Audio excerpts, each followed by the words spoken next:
Salam dan selamat petang untuk kita semua. Kita teruskan pelajaran kita dengan satu topik yang menjelaskan tentang satu tema, orang yang melihat Tuhan. Orang yang melihat Tuhan itu merupakan orang yang berkenan kepada Tuhan.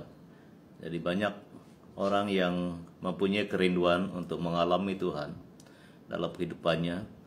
Namun kita perlu melihat firman Tuhan, bagaimana kita boleh mengalami Tuhan ataupun melihat Tuhan dalam kehidupan kita. Saya bawa kita melihat dalam Matius 5 ayat 8d. Matius 5 ayat 8d. Berbahagialah orang yang suci hatinya, karena mereka akan melihat Allah. Ini merupakan ungkapan daripada Tuhan Yesus, di mana kita perlu melihat prinsip Alkitab, bagaimana kita boleh mengalami Tuhan. Karena kita boleh melihat atau mengalami Tuhan apabila hati kita disucikan. Kita tidak boleh menyucikan hati kita dengan kekuatan hikmat kita sendiri, tetapi Tuhan adalah pribadi yang berkuasa dan mampu menyucikan hati kita, sehingga kita boleh melihat ataupun mengalami Tuhan dalam kehidupan kita. Kalau kita melihat sejarah orang Israel, apabila mereka membelakangi Tuhan dan tidak mengindahkan Tuhan dalam kehidupan mereka, dan Tuhan tidak berkenan, Tuhan tidak hadir dalam kehidupan ataupun perjalanan hidup mereka, sehingga mereka selalu dikalahkan oleh bangsa-bangsa lain. Tapi apabila mereka bertobat dan mencari wajah Tuhan, dan Tuhan memulihkan hati mereka, sehingga Tuhan berkenan hadir bersama-sama dengan mereka, dan Tuhan selalu menuntun memimpin mereka. Itulah contoh di mana Tuhan pernah menyucikan hati orang Israel yang telah bertobat, dan Tuhan juga hadir dalam kehidupan mereka. Dalam kehidupan kita hari ini juga, hati kita perlu disucikan oleh Tuhan. Hanya Tuhan Yesus Kristus itulah pribadi yang berkuasa, yang mampu menyucikan hati kita daripada apapun dosa dan kejahatan, sehingga kita akan mampu mengalami dan melihat Tuhan seperti yang dijanjikan oleh firman-Nya. Karena Tuhan itu adalah Tuhan yang maha kudus, sempurna dan sangat berkuasa. Dia mengenal hati kita semua yang belum disucikan, dan Dia adalah Tuhan yang mampu menyucikan hati kita. Oleh itu, sebelum kita mengalami Tuhan, melihat Tuhan dalam kehidupan kita setiap hari, marilah kita berserah pada Tuhan dan mengakui bahwa kita memerlukan Tuhan menyucikan hati kita setiap hari, supaya kita selalu mengalami Tuhan ataupun melihat hadirat dan kuasa Tuhan, seperti mana Simon anak Yohanes, dan juga kita kenal sebagai Petrus juga pernah dipulihkan hatinya oleh Tuhan Yesus, di mana Yesus pernah berkata ataupun bertanya kepada dia, Simon anak Yohanes, apakah engkau sungguh-sungguh mengasihi aku? Sebanyak 3 kali dia bertanya, memastikan bahwa Simon ataupun Petrus itu sungguh-sungguh mengasihi Tuhan. Dan Petrus menjawab, ya Tuhan, aku sangat mengasihi engkau.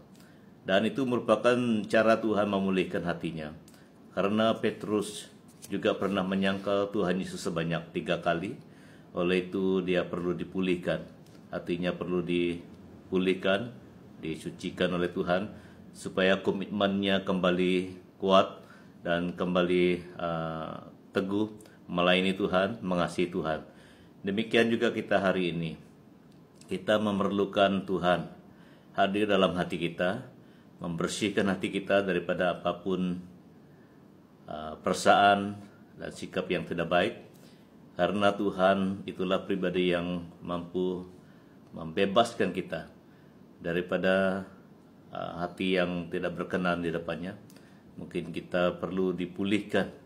Oleh itu, langkah yang kita perlu ambil adalah kita menghadap Tuhan dengan sepenuh hati kita dan berserah kepadanya. Mohon dengan kerendahan hati supaya Tuhan menguduskan hati kita, membersihkan hati kita dari apapun yang tidak berkenan, kejahatan-kejahatan yang ada, dan mungkin ada sikap yang tidak berkenan di hadapan Tuhan dalam hati kita. Hanya Tuhan yang mampu. Seorang bernama Onesimus, yaitu hamba kepada Filemon, pernah juga berlaku jahat dalam rumah Filemon, sehingga Filemon memenjarakan dia. Apabila Onesimus bertemu dengan Paulus di penjara, dan Paulus memberitakan Injil Tuhan kepada Onesimus sehingga dia bertobat dan hatinya dipulihkan. Dia mengalami Tuhan karena Paulus hamba Tuhan memperkenalkan firman Tuhan kepadanya, sehingga dia dibaharui dan hatinya dapat disucikan. Dia memang seorang yang jahat, memang seorang yang berlaku tidak adil dan tidak baik kepada tuannya Filemon. Tetapi oleh karena dia telah mendengar firman Tuhan daripada hambanya Rasul Paulus, sehingga dia bertobat, berserah, dan dia menjadi orang yang baik. Hatinya dipulihkan oleh Tuhan, sehingga Paulus menulis kepada Filemon, dan Paulus katakan dia sangat berguna. Onesimus sangat berguna kepada Filemon dan juga kepada Paulus sebagai hambanya, karena hati Onesimus sudah dipulihkan. Pribadinya sudah dipulihkan, mulai dari hatinya dipulihkan oleh Tuhan melalui sabda firman-Nya, dan Roh Kudus juga mengalir dalam kehidupan Onesimus.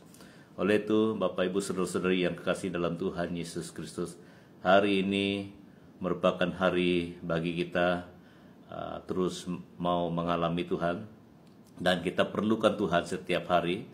Apabila kita mau mengalami Tuhan, mau melihat Tuhan, merasa kuasa dan kebaikannya, anugerahnya setiap hari, kita harus mempunyai hati yang sudah disucikan oleh Tuhan.